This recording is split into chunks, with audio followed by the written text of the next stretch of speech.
Are we ready? Good morning, and thank you all for being here for the DA's regular Monday morning press conference.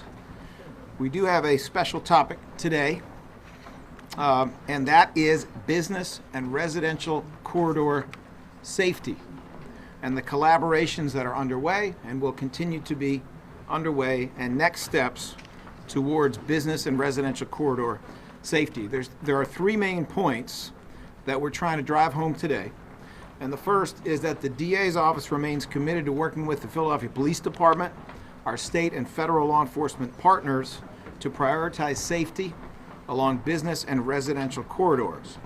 In order to achieve the goal of public safety along these corridors, the DAO recognizes the necessity to increase its engagement and dialogue with retailers, small and minority-owned business owners, as well as community and faith leaders. It's something we've been doing for a long time, but it's something we need to keep doing and do even better.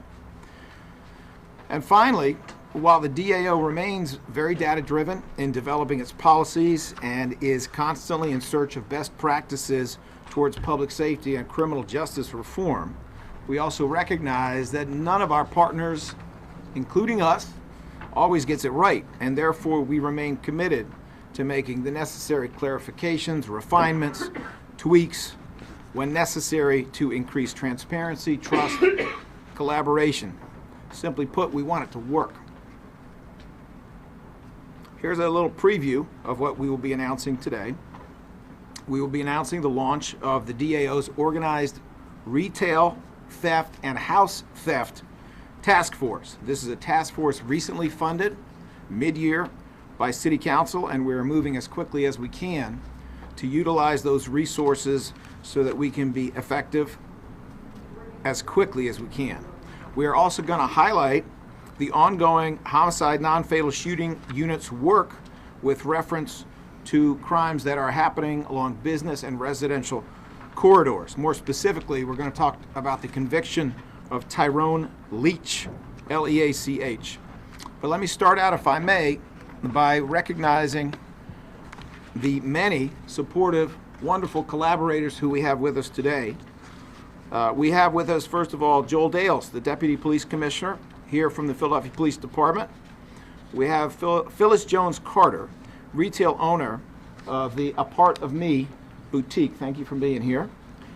Benjamin Rowe, who is the owner of Red Caps Corners, and that, of course, is where we are right now. He has kindly hosted this event.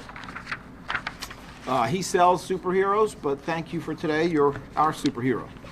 We have Jackie Williams, Business Corridor Manager for the Lancaster Avenue Business Association. Pete Wilson and Ishak Samai. These are co-founders of the Philadelphia Community Outreach, with whom we've been working for years on some very positive efforts. We have Imam Kenneth Nuruddin of the Philadelphia Masjid here. First Assistant DA Robert Listenby is present. ADA Kimberly Essek, who is the chief of the Economic Crimes Unit in the Philadelphia DA's office, and she is also therefore supervising the DAO's Organized Retail Theft and House Theft Task Force. You may remember her from other press conferences where we were highlighting the incredible work she was doing with the Philadelphia Police and with others around house theft, which remains a very serious problem in this city. Akko McLean is here, paralegal and support staff for the Organized Retail and House Theft Task Force. ADA Joanne Pescator is here, chief of the DAO's Homicide Non-Fatal Shooting Unit. We have ADA Robert Wainwright, who actually prosecuted Tyrone Leech with reference to the gun violence that occurred on and close to a business residential corridor in the near Northeast. Deborah Watson-Stokes is here, senior advisor on personnel development and special projects, many of them involving gun violence, from the DA's office. We also have Michelle Neal here, victim witness coordinator, Philadelphia District Attorney's Office, who will provide a report on some of the things that we have been doing for victims and witnesses in the past week. We have, at least in spirit, State Senator Vincent Hughes and Councilmember Curtis Jones, both of whom are extremely busy today with their day job, but it's my understanding that they were hoping to send representatives to be here today. All right, let's jump to the data around gun violence because it is interesting. Homicides year to date, 27. On this date last year, there were 40. That is a decrease by 1/3, decrease by 33%. But let's look a little bit more closely at that. I'm going to run through homicides over the last 3 years on this date. 27 this year, 40 last year, 46 the year before, 52 the year before. We are almost exactly at half as many homicides as during the middle of the pandemic. And we have seen over the past few years significant decreases. Year-end decrease in homicides in 2022 was 8% down from 2021. Year-end decrease in homicides in 2023 was about 20% down. These are not only positive numbers, they were ahead of national averages for improvement. They were better than national averages for improvement for large cities. And here we are in 2024 at 27. But, you know, as always, we should be honest about it. It is also true that according to my information, this has been the coldest January, or at least there have been patches of cold in this January that we haven't seen since 2018. In 2018, at this time, there were 23 homicides. There are currently 27. So it is possible that the cold is a factor, a positive factor, but a factor in terms of these numbers. If we look at the week from January 24th to January 30th, which is how we count these things, there were 5 homicides in that week. Let's remember that at the height of the pandemic, it would have looked more like 10 and a half, because at that time we were averaging about 1.5 homicides a day. Right now, we're at 0.77. So almost 3/4 of a homicide per day rather than 1.5. None of this, of course, is okay, but certainly it signals significant improvement over where we were before. Ordinarily, I like to get into more details when it comes to shootings and things of that sort for reasons I don't quite understand yet. Some of the data that we usually get is not available, but we look forward to being able to talk in more detail in the future around that. From January 24th to January 30th, there were 113 gun possession or gun violence incidents. Of those, 102 arrests were made by law enforcement, and the DA's office opened 101 cases. There were 102 arrests, there were 101 cases opened. Now, normally at this point, I would mention 2 or 3 shootings, I would summarize them for you, but we're going to do something slightly different today. Rather than highlight those shootings, we're going to look very specifically at gun violence that is occurring in the vicinity of the corridors. And as it happens, we have a very recent conviction for a shooting incident that will be explained by ADA Bob Wainwright. This is a first-degree murder conviction that was secured in the last couple weeks by ADA Robert Wainwright. It occurred on a business corridor on the 1500 block of Pratt, Pratt Street in the 15th Police District. The victim in this case was an 18-year-old young woman by the name of Alashay Reeder. And yes, we have spoken to her family. They do not have an issue with our using her name here. And needless to say, her name was also used publicly in court. For those of you who need to spell it, I understand it is Alashay. That's the first name, Alashay. Last name is Reeder. That's Reeder. Reeder. Mr. Wainwright has quite the record of wins that are gained with integrity, wins that are gained by giving the other side everything they are entitled to under the Constitution. But he keeps winning because he, like so many of the assistant DAs in the DA's office now, is that prepared and that capable, and he does that good a job. ADA Wainwright. Thank you. So as the DA just said, this was a case that was tried earlier this month, the week of January 9th. The defendant was a man named Tyrone Leech, and this occurred outside of a store at 1538 Pratt Street, Northeast Philly. The victim, an 18-year-old young woman, Alashay Reeder, was actually not the intended target. So this was a case of transferred intent. The defendant, Tyrone Leech, was actually we see on video prior to the homicide engaging in giving Ms. Reeder a hug. At one point, they're clearly on friendly terms, but then at some point, this happens in the morning around just before 8 a.m., another individual who was the intended target, a man who the defendant described as a man named Leech, he arrives on scene, and the moment that he arrives, we see the defendant, Tyrone Leech, take a step back, look behind him, look back at Leech, pull out a gun, hold it there for a moment, and then pull out, fire and shoot. Unfortunately, and I mean, it wouldn't have been fortunate had he hit the intended target either, but he hits Ms. Reeder, who was standing next to Leech at the time. He hits her one time in the neck, and she immediately goes down to the ground. The intended target, this guy Leech, he runs off. The defendant runs off in the other direction. We see Leech on camera pull out his own gun. He had a gun on him too. That's the intended target.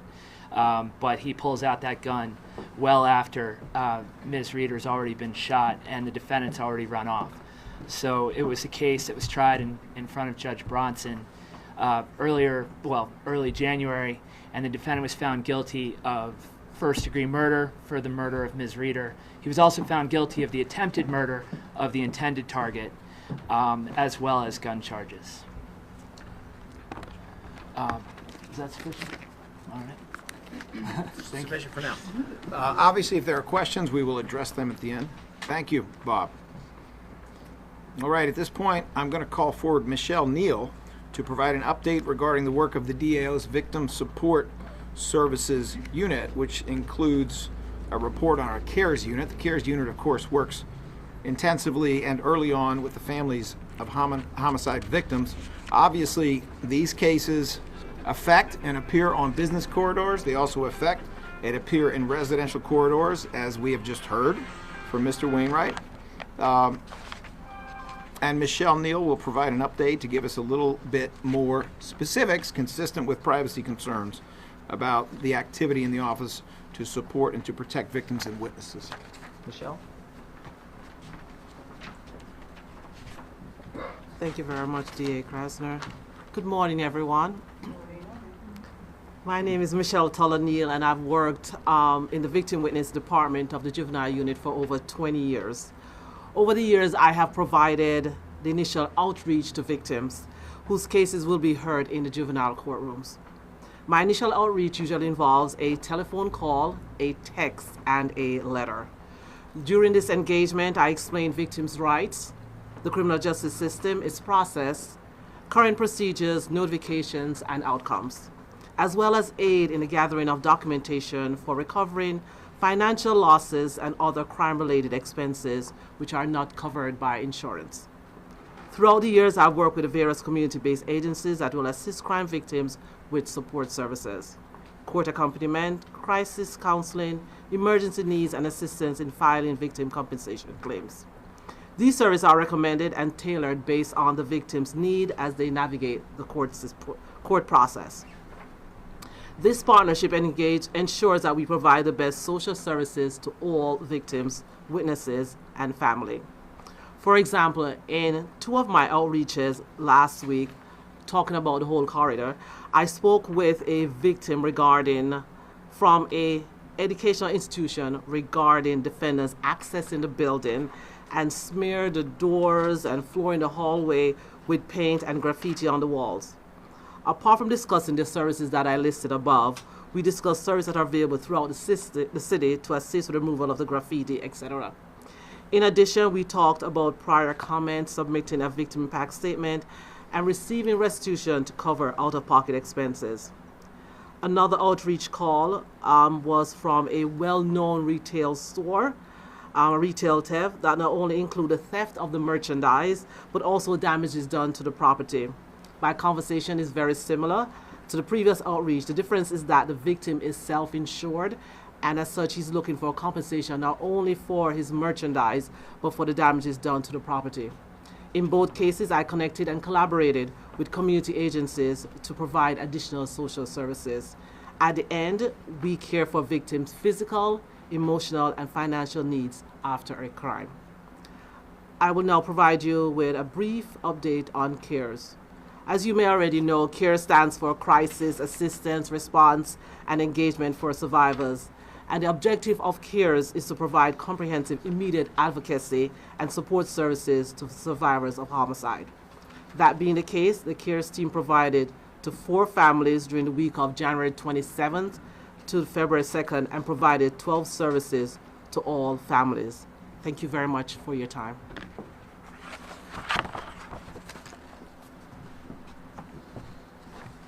Thank you, Ms. Neal. All right, we are now delighted to announce the launch of the DAO's Organized Retail and House Theft Task Force. And in making this announcement, we want to focus on 5 key areas as we provide an overview of the work of this task force. First thing is the policy, the DAO policy around these types of offenses. Number 2, the personnel leading the task force. You'll be hearing about that from Kim Essick, who is the chief of the Economic Crimes Unit and is also going to be supervising the DAO's Organized Retail and House Theft Task Force. Third, we'll be talking about the partnership with law enforcement. That will also be led by Kim Essick. And then we're going to talk, fourth, about the partnerships with community and retailers. I will lead that section, and the people most impacted. Now that, number 5, the people most impacted, will be led by our guest retailers and community stakeholders, several of whom will have some relatively brief comments on that. We'll get to that in a minute. Let me start by talking about the policy. So what is house theft? I'm sure a lot of you know. It's usually the victimization of a family who have lost a homeowner, either to nursing care or lost them because they have passed on.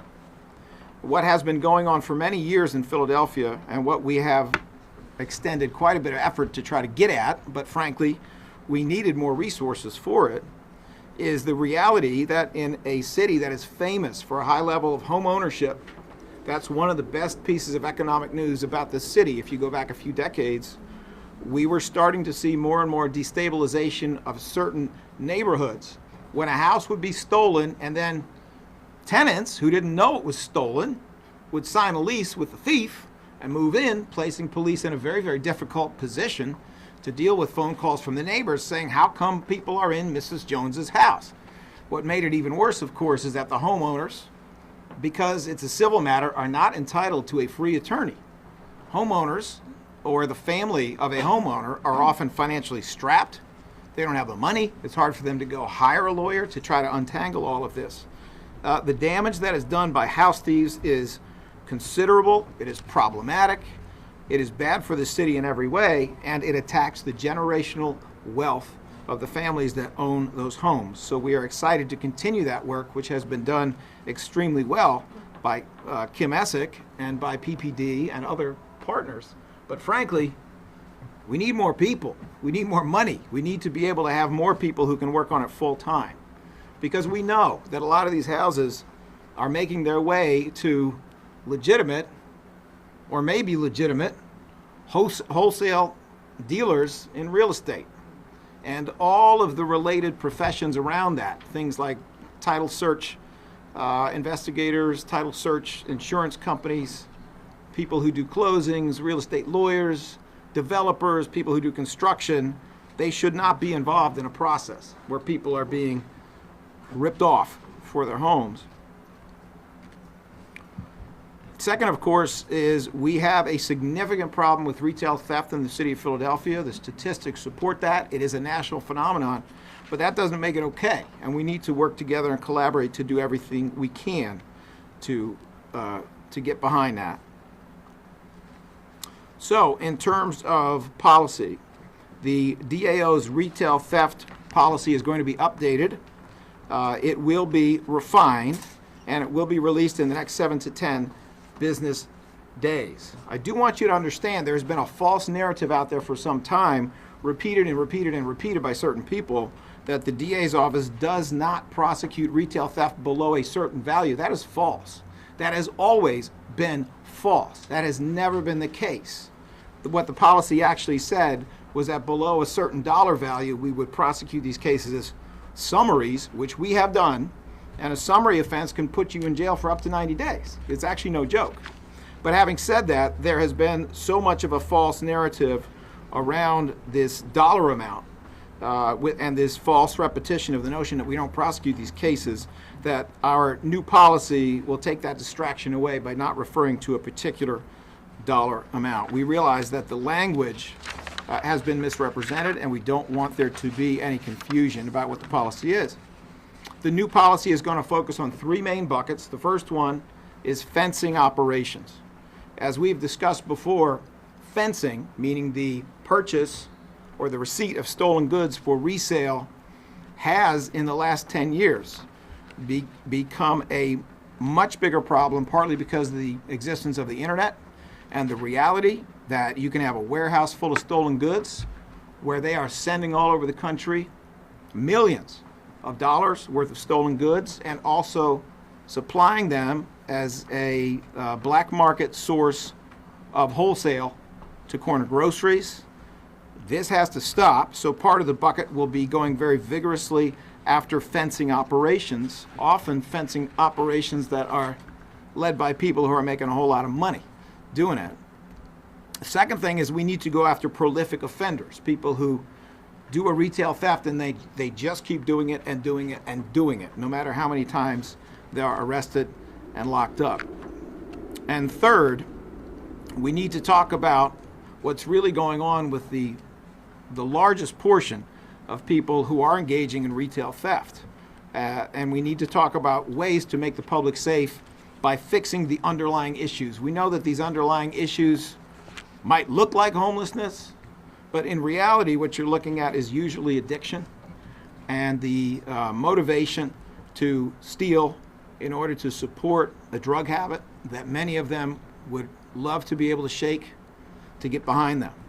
So with reference to that group, the group of people who are not fundamentally professional criminals, the group of people who are caught in an addiction at a time when opioid manufacturers have half destroyed this country, when we're talking about them, we will be talking about treatment, restorative justice, diversion, and other ways to try to fix the underlying issues, because frankly, if you don't fix them, they will be right back. Unless you can remove the motivation by providing treatment and other opportunities and figuring out what's behind this drug addiction, the public will not be safe. They will be back. It is now my pleasure to introduce Kim Essick, who's going to talk first about the personnel leading the task force and then about the partnership with law enforcement. Kim? Thank you. Good morning, everyone. I'm going to be brief with regard to speaking about this task force. I apologize for my appearance. I just had surgery, so I'm going to make this as short as I can and not repeat all the information that the DA has given you. House theft and retail theft have become pretty hot topics in Philadelphia, and it's understandably as to why that would be. One of the two things that make a person feel secure in their community is having security in their home and security in where they want to go out into their communities to shop and just to be able to go out and buy things for their daily lives. Bless you.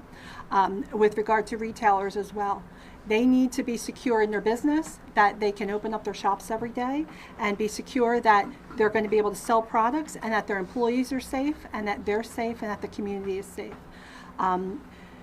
With regard to retail theft and house theft, there has been a lot of talk that we don't prosecute those crimes, but we have been prosecuting them up until today, simply because there is a task force now that will be housing those types of crimes. That doesn't mean we weren't doing this before now. What we have done, though, is work now in the community with the retailers as well as the police department, who is doing a phenomenal job in collaboration with us to come out with a better approach about how we tackle both of these issues at the same time.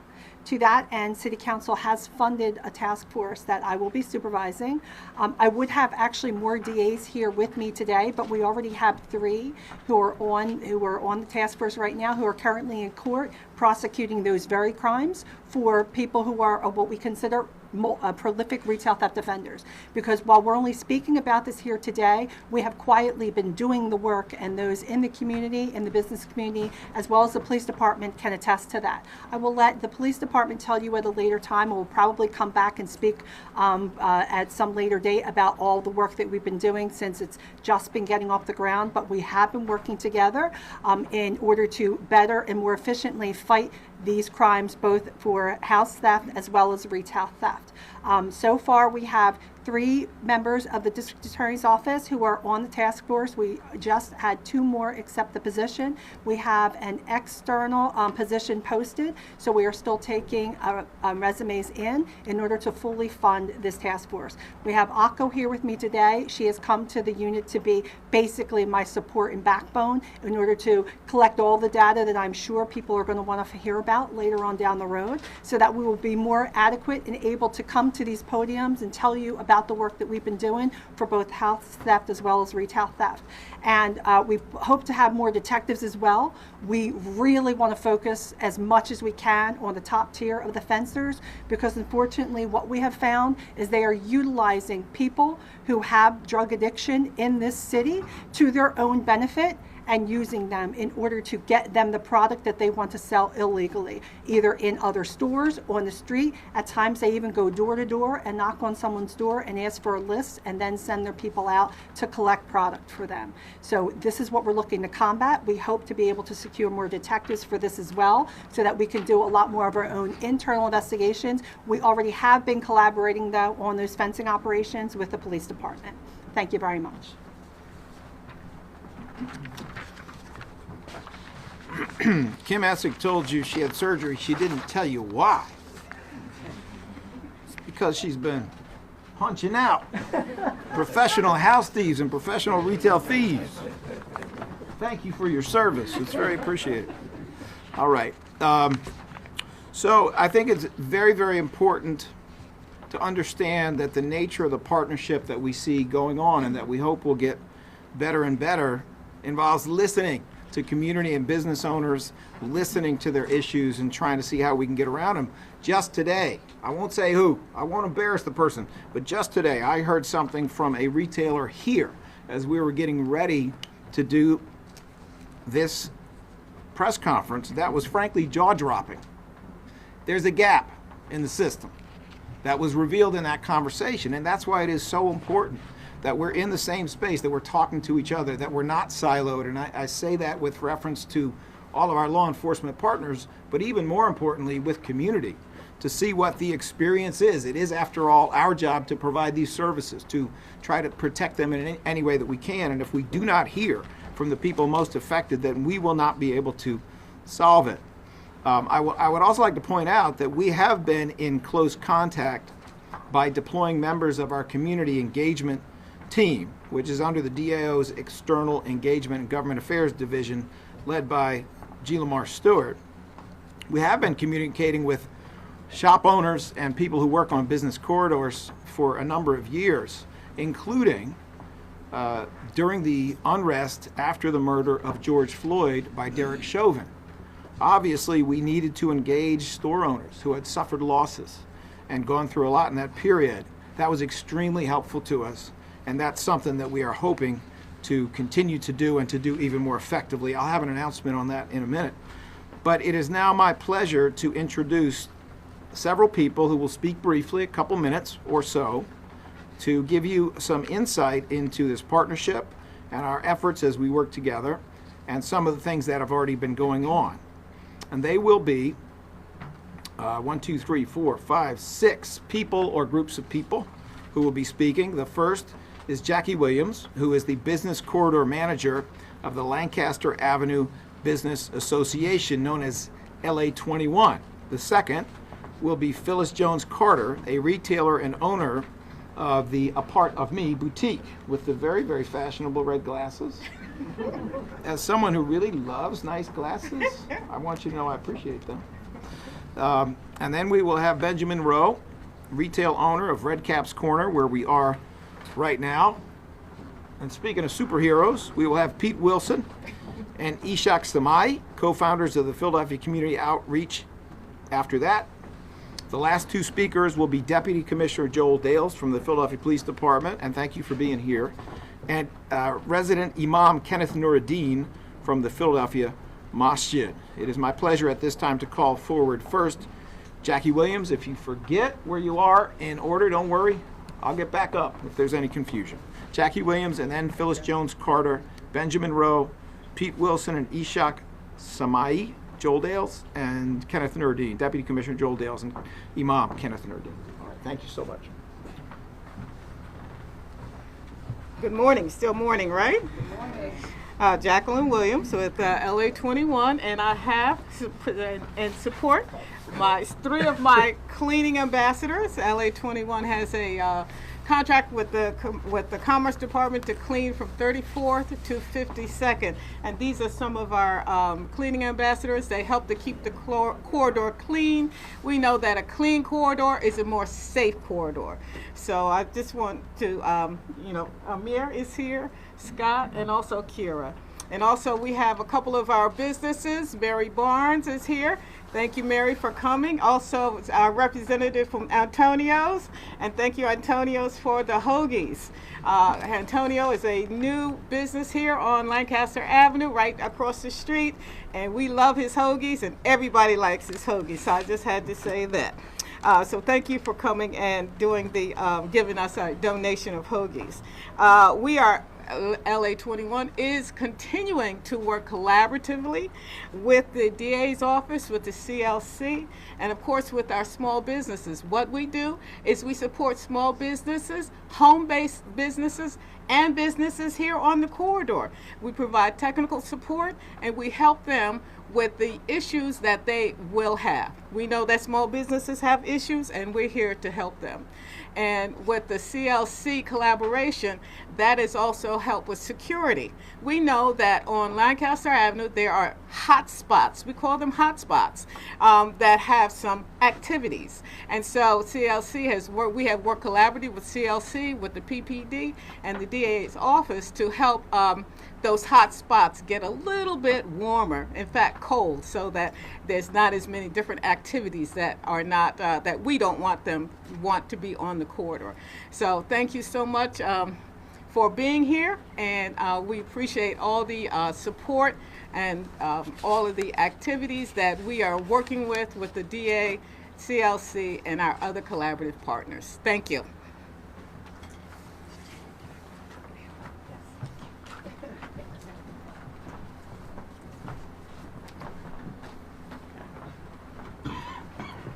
Good morning. My name is Phyllis Jones Carter, and I own a part of me boutique. It's right down the street at 3834 Lancaster, and the glasses did come from my store and everything else I have on.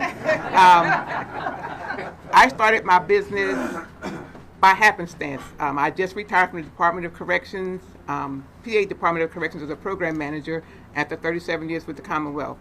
And I was just driving down the street a couple months later. There were some burnt out buildings down the street. I took a chance, and I opened up my store November that year at 3834 with clothing from $5 to $800 on Lancaster Avenue. And I also have next door now, 3836, where I repurpose furniture from $10 to maybe $1,000, and artwork, if you're interested in any of that. But I've been there this is literally my 14th year. When I started, there was not one store in that block, not one. Not one. Yeah, and on Lancaster Avenue, there were probably like 3 or 4, and 14 years ago. I haven't had any real problems with retail theft, only from my potteries. I plant flowers at almost $1,000 through the whole block, and people take the whole pots. But other than that, that's it. And I've worked with the 16th District in terms of stealing my flowers or any other issues I might have. But thank you. Hello, good morning. My name is Ben Rowe. I'm the owner of Red Cap's Corner, where we're all standing. We're the city's oldest and largest tabletop gaming shop and event center. We host 25 or more gaming events every single week, and we are celebrating our 15th anniversary tomorrow as a business. I'm happy to host DA Krasner's office here. I'm looking forward to working with them in the future on this. I know that issues regarding retail theft can be fraught. There are a lot of delicacies involved with making sure that people are treated equitably and justice is served accordingly. But I trust DA Krasner's office to handle this well, and I'm looking forward to working with them. Thank you. Good morning, everyone. My name is Pete Wilson. I'm co-founder of Philadelphia Community Outreach, which was established in 2013. I want to give a special shout out to DA Krasner for being with us most of that time, and also the 16th District. They've been traveling with us on this journey from the very beginning, and we've been able to reduce crime. I was happy that you brought up the stats. I think that our involvement in the work that we do help us reduce the homicides. We have cameras at 41st and Lancaster, Preston and Lancaster that covers that area. But on the retail theft, we know what that promotes. Laws. It promotes laws. And the commercial corridor with these businesses are struggling as it is. So I'm happy that the DA has formed a task force to attack these problems, because what happens is, as you well know, the cost is pushed over to the consumer. Okay? They have to hire people to work in the store. They already have cameras, and then they have to hire folks to eyeball people when they come in. And that makes people feel uncomfortable that are not there to steal, but to purchase items. So I'm very happy that, again, Krasner and the police department has collaborated to try to end this problem that we have. Thank you. Good morning, everyone. I'm Ms. Oxamai, co-founder of Philadelphia Community Outreach. Coupling on what Pete Wilson said, we're here to actually raise the awareness of community insight that we have to have in order to deal with a lot of this lawlessness that we have in the communities. It's going to really take everybody's involvement. Press, law enforcement, district attorney's office, elected officials, all that's important, working together cohesively in order for us to make the necessary progress we have to have as a community of Philadelphians. And that's why we call ourselves the Philadelphia Community Outreach, because the whole Philadelphia is affected by, even the Lancaster Avenue situation, the whole of Philadelphia is affected. So it may not affect us personally, but overall it has to do with the atmosphere of the city. So we have to realize how we have to work collectively and create the necessary insight to allow us to address the issue, and then we'll be able to, we feel as though we'll be able to satisfy the community. We have to remember, we're on Lancaster Avenue. Lancaster Avenue was a viable corridor, commercial corridor, to the residents here for decades. Now we have a problem. We can work together collectively, and we can satisfy that problem and get this thing done. Small theft, petty theft, we know it's drug addicts, true, but that's something we cannot tolerate. We have to be able to address all these issues collectively, and I'm sure that we'll be able to answer the problem. Thank you again.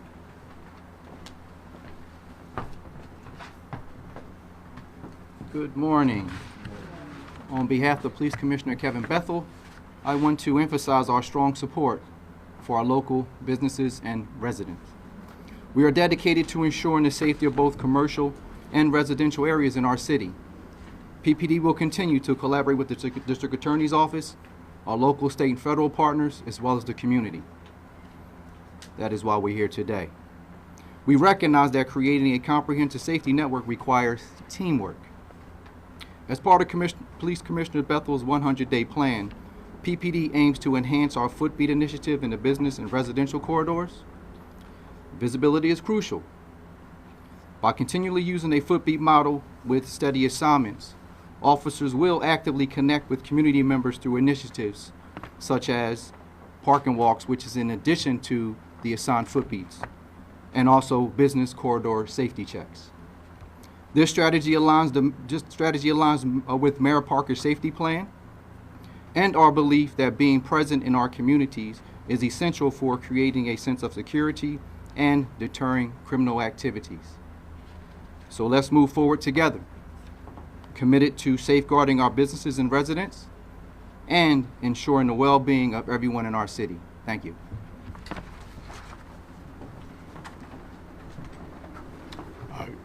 Good morning. I am Imam Kenneth Nordine from the Philadelphia Masjid, Clear Muhammad School, right up Lancaster Avenue. And you know, we have assembled here today all the components that make up a village. And not only does it take a village, but it makes a village. And we have to realize that if we don't have law enforcement, if we don't have restorative justice, if we don't have strong business corridors, if we don't have housing where people feel stabilized, then we really don't have the infrastructure that can give us a foundation to address issues as they come up. We have acute problems, but we have chronic conditions. And so as we leave here today, remember, we can all be a part of an orchestra that plays the same notes, that coordinate our efforts and our abilities. But I would like to just leave with two things that were mentioned. Jackie spoke about the hot shots, the hot spots. Brad spoke about giving people dignity. The community component comes to the avenue to engage in a medium of exchange. If they feel dignity from those who are the business owners, if they're treated with just some basic human dignity, then they'll feel some connection and they'll feel that they have something that they can exchange. Because remember the old African saying, if the people in the village, especially the youth, don't feel any warmth coming from the institutions, then they'll burn it down just to feel warmth. So we have to always keep in mind that we do have to have our concerns, we do have to have order, we have to have justice, we have to have law enforcement, but we know we have a generation, and sometimes 13, 14, 15-year-olds who are involved in homicide and crimes that make people feel unsafe. We know that there's still some potential to restore them. And so we always have to keep human dignity as part of our medium of exchange. We don't want the store owners just giving people products, but also give them kindness and human dignity to the extent of your ability. So again, it makes a village, what we're doing here today. So let us make certain that the inhabitants of the village feel that they are part of it. Thank you. Thank you to you, Imam, to the Deputy Commissioner, and all the other speakers for their insight. It's very much appreciated. I have a brief announcement before we go to Q&A. And that is that, as we may have mentioned earlier, we're going to be starting a series of community town halls, community meetings. Some of them will be more private. Some of them will be more public. I'm sure you can figure out why. There is a reason in football for a huddle. You don't necessarily want the people who are professional house thieves and professional retail thieves to know you're coming or to know how you're coming. The first of these meetings will be Monday, February 26th, 2024, and it will be on the topic of introducing the business community to the DAO's Organized Retail and House Theft Task Force. So they know the names, they know the faces, they have the phone numbers, they have the emails. They understand how to reach each other, even if it happens to be on a Saturday or even if it happens to be at 3 o'clock in the morning. And that is very important. That will be a more private meeting. But there will be a series of these meetings, and as I mentioned earlier, some of them will be more public, because when we actually sit in the same room and communicate, knock down the silos across the board, we are more equipped to be effective in addressing these issues. The details on upcoming DAO community town halls, including topics, locations, thank you, and times, will be announced in the days and weeks to come. All right, and with that, we are going to Q&A. I will call on everyone. If I miss you, please make it a point to hold up your hand and let me know that I've done that, but I'm going to try to get to everyone. Everybody who has signed onto the sheet, I will call upon first. Ray Strickland, 3CBS. Yes, sir. Yes, sir. One question, and it's about data. Is there any numbers that you can provide have two questions. Is there any numbers that you can provide on retail theft and how it's increased over the years or decreased over the years for that matter? Another question is, correct me if I'm wrong, I believe there was a state law that was recently passed that increased the penalties on retail thefts, like as far as a certain value number and a felony that's associated with it. Can you talk about that law and how that could potentially help deter these types of crimes?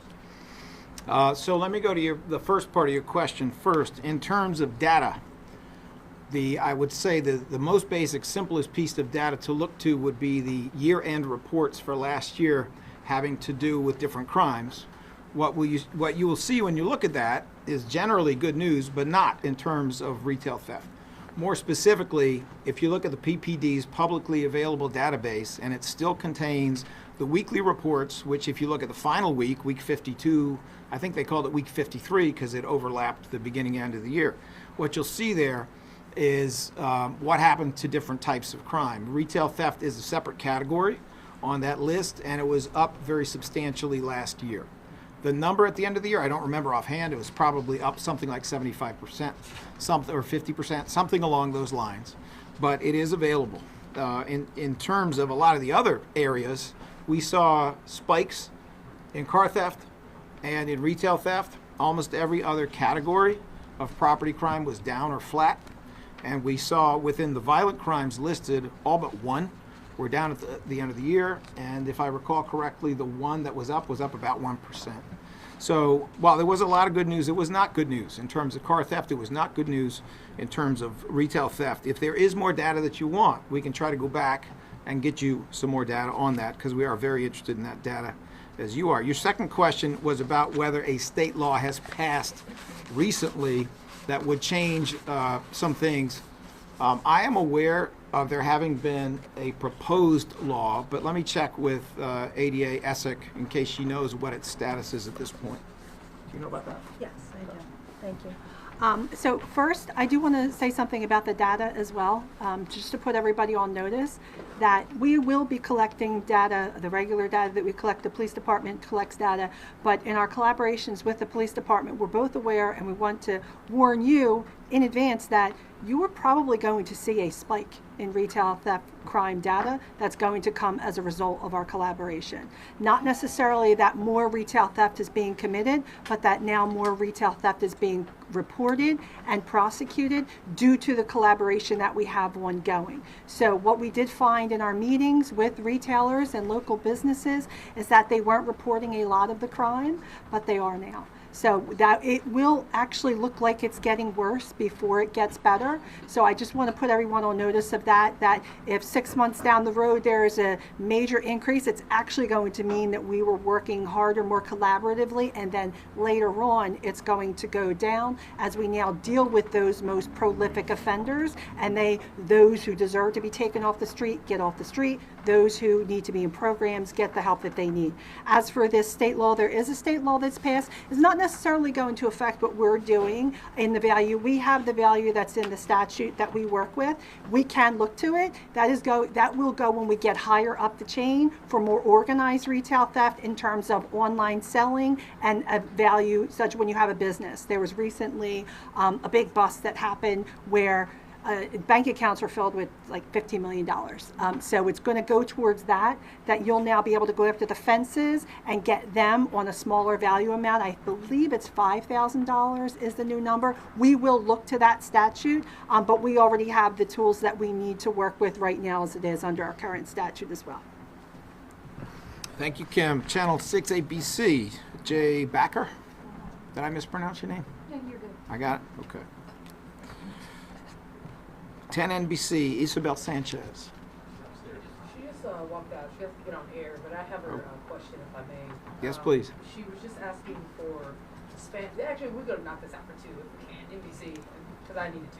But for Spanish, if you could clarify the new policy that includes this minimum amount that's required to prosecute. She needs that in Spanish. Okay. Understanding that we'll be announcing that in about 7 to 10 days. Yeah. Do you want me to answer that, or would you like me to do a more general response about what we're doing here in Spanish. If you could, in Spanish, then briefly explain the importance of this task force. Sure. How do I say task force in Spanish? Okay, let's see. Agnes, how do I say task force in Spanish?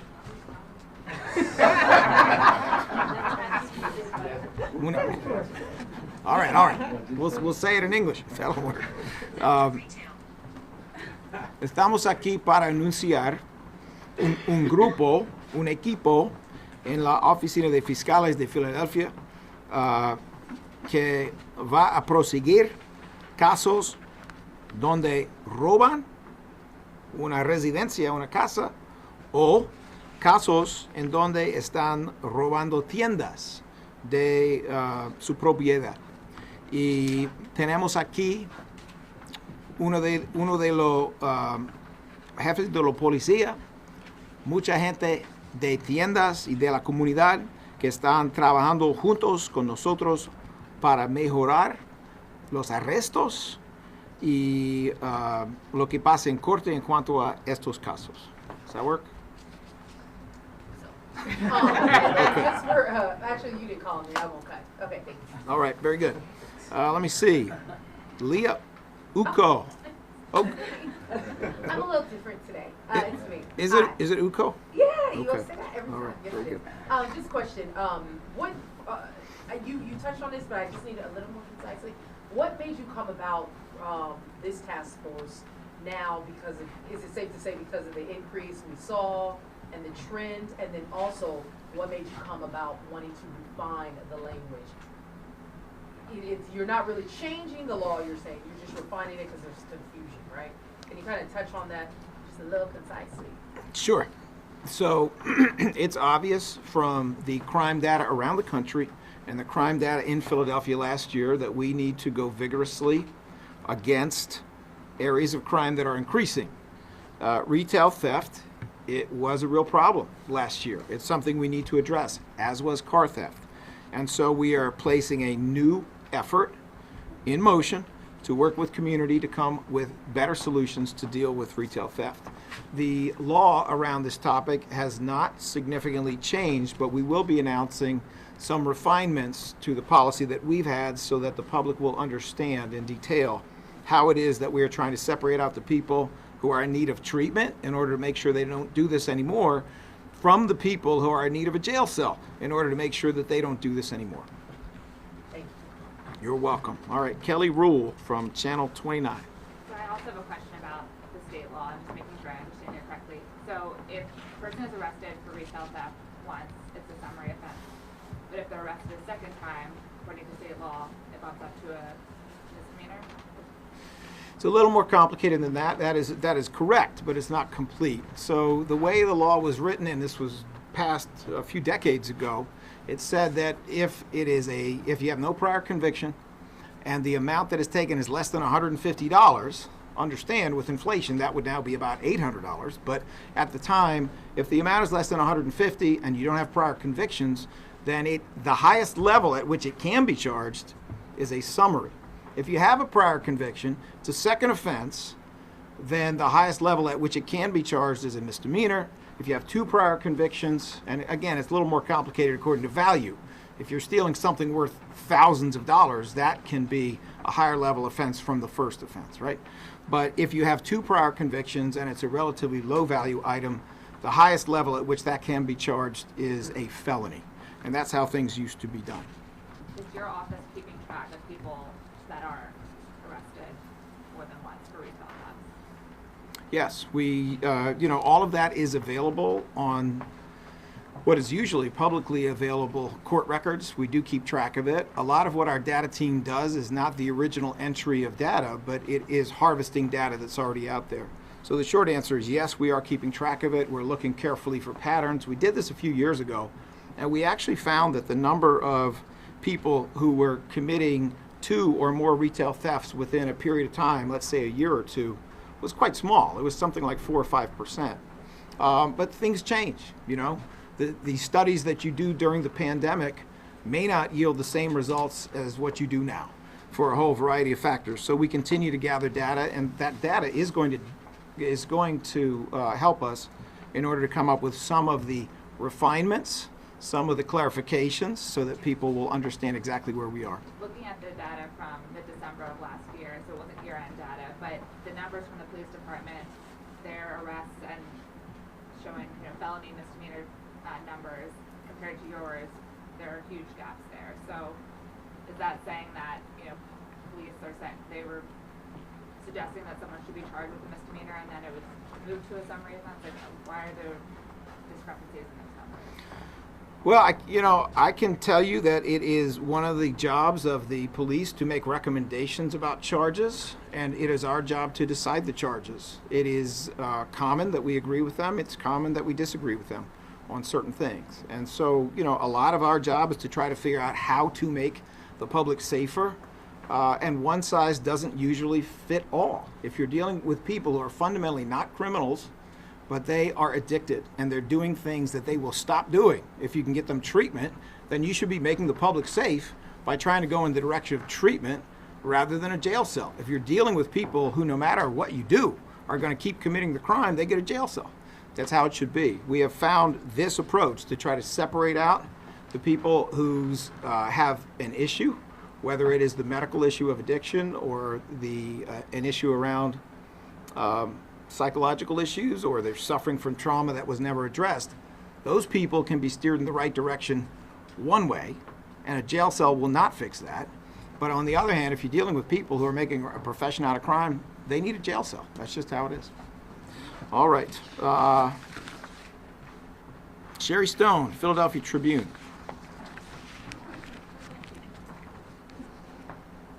I'm sorry? No questions? Okay. Mr. Cipriano, I don't have you listed here, but if you have a question, because sometimes you do, I don't want to deny you the opportunity. Thank you, Mr. President. So, Mr. Krasner, I have two questions for you today. Do I have your assurances as a man that you're not going to run away before I ask those questions? Is that three questions then, or is that one of your two questions? Number one. Why don't we try your questions? Let's see how that goes. Great. Okay. Mr. Krasner, my first question concerns the execution-style murder of a black police officer, Christopher Fitzgerald, which has many parallels to the execution-style murder of another black police officer, Sergeant Robert Wilson. Mr. Krasner, are you going to stand here today and tell us that a committee makes the decision on whether to seek the death penalty in these cases, when other past Philly DAs have made it clear that it's their decision and their decision alone whether to seek the death penalty? And in the Wilson case, according to several sources, your committee was only supposed to make a recommendation, but the committee never even met to make a final recommendation, and it was you, sir, who wound up making the final decision to withdraw the death penalty. So who makes the call? So, sir, you are way off point, but I will answer your question. What's your second question? Can you answer that? What's your second question? You want to ask the second question first? Yeah, I want to hear the second question. I'm really confused. I'm wondering if any of your questions are going to touch on the topic today. Do you have a second question? I do. I just don't understand why you don't answer your first one first. Who makes the call? I agree you don't Simple understand. What is your second question, sir? Okay. Well, in December of 2018, you told Marty Mastroianni, and I quote, "I haven't had a chance to do what I used to do all the time, which is to go to court and actually try cases. I'm hoping to try cases next year." This is still quoting. "I do think there is a role in picking cases that have some important importance to the public and to restore faith in the system." That's what you told Marty Mastroianni. Or you suggested that you might possibly try, and I'm quoting here again, "very mundane, ordinary cases, so the troops under which, by which I mean these almost 300 assistant district attorneys, the person sitting in the chair knows how to do the same stuff."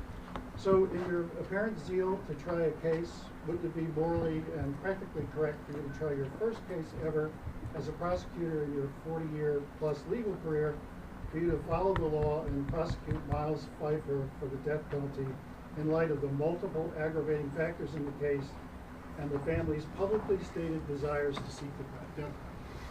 All right. So with reference to your first question, it is a layer of misunderstandings of what's happening. There has always been a committee that and this is long before I got there, that considers whether or not it is appropriate to seek the death penalty.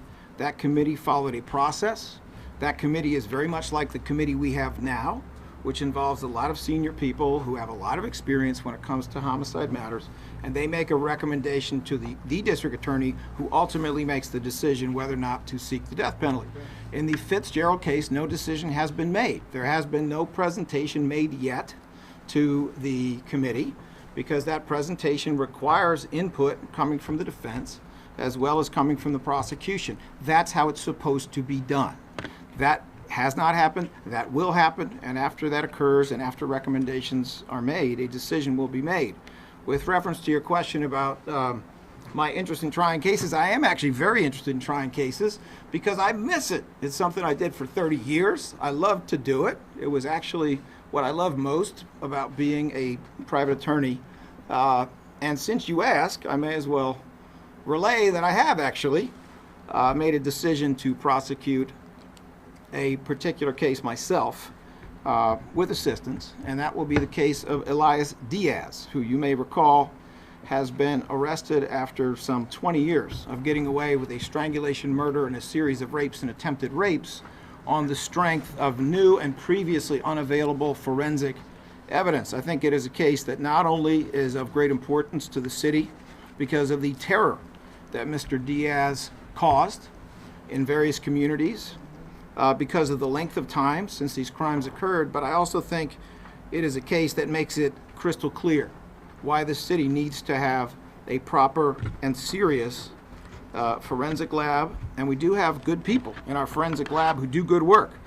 But most importantly, that has the capacity to actually, on a sustained and regular basis, do the things that will immediately solve crimes and do the things that will enable us to solve cold cases much later. Did I miss anyone In the here? Wilson case, sir, you Sir, made the sir, final no. call to You not got your seek the questions. death Does penalty. anyone else have a You didn't question? answer that, sir. Does anyone else have a question? You didn't answer that. Who Okay, made the call? thank you all very much. Can't tell us that.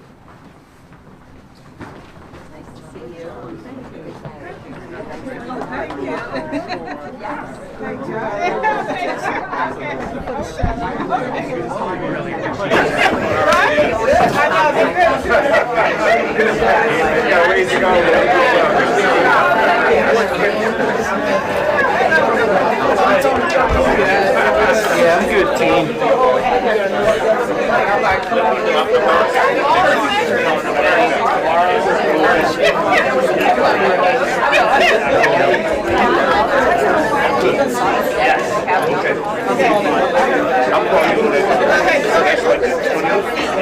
Okay, I'm going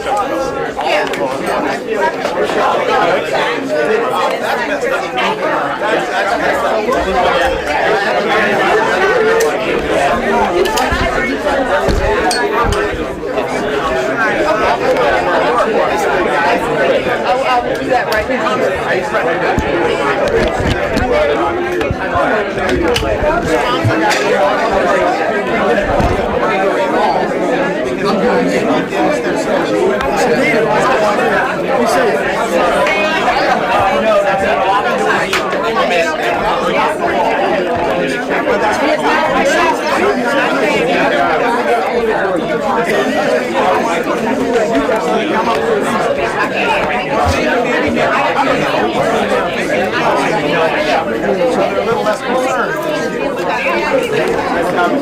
That's